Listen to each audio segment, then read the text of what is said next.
For our final scripture for our week and talking about becoming more like Jesus, I want to encourage you to turn to 2 Corinthians chapter 5 and verses 16 through 21. This is a passage that I referenced towards the end of my sermon this past Sunday. And what's significant about this is how Paul talks about the importance of changing your point of view, changing how you look at people, changing the lenses through which you see people. Do you have a movie that you could watch over and over again that, like, you when you see it on television, you're like, I've seen this a million times, but I'm going to watch it anyway just because I enjoy it?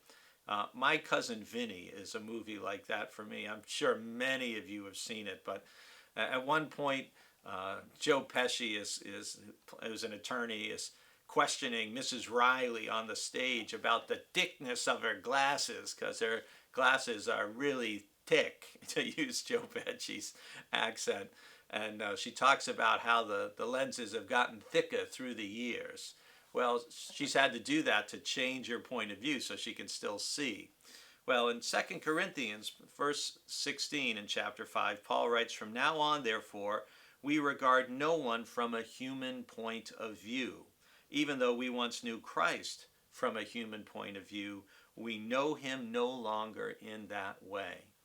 Um, there's another witness in My Cousin Vinny where he's getting questioned by Joe Pesci on the stand, and Joe Pesci's asking about what his point of view was, and did he get a better view look at him on the way into the sack of suds or on the way out? And and again, it's a reference question, it's a point of view question, and part of what Paul is asking us is really, how are you looking at people? And unfortunately, if we don't train ourselves otherwise, we tend to see people out of our own biases, our own limits, our own tendencies, our own preconceived notions.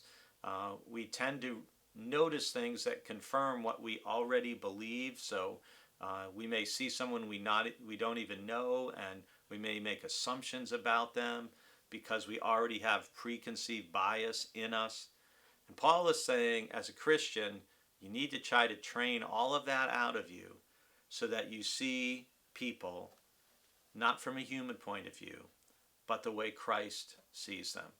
And of course, in these famous verses, Paul then goes on to talk about the ministry of reconciliation that we have as Christians to help bring people back together with God, to help reconcile one group of people or one individual with another group or with another individual.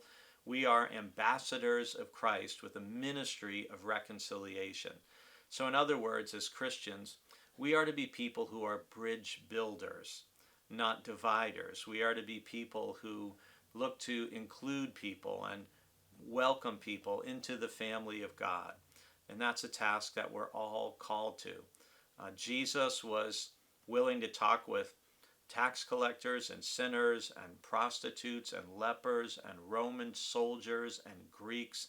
Didn't matter who someone was, Jesus was willing to be present to them and to share God's message of love and grace with them. And you and I are called to do the same.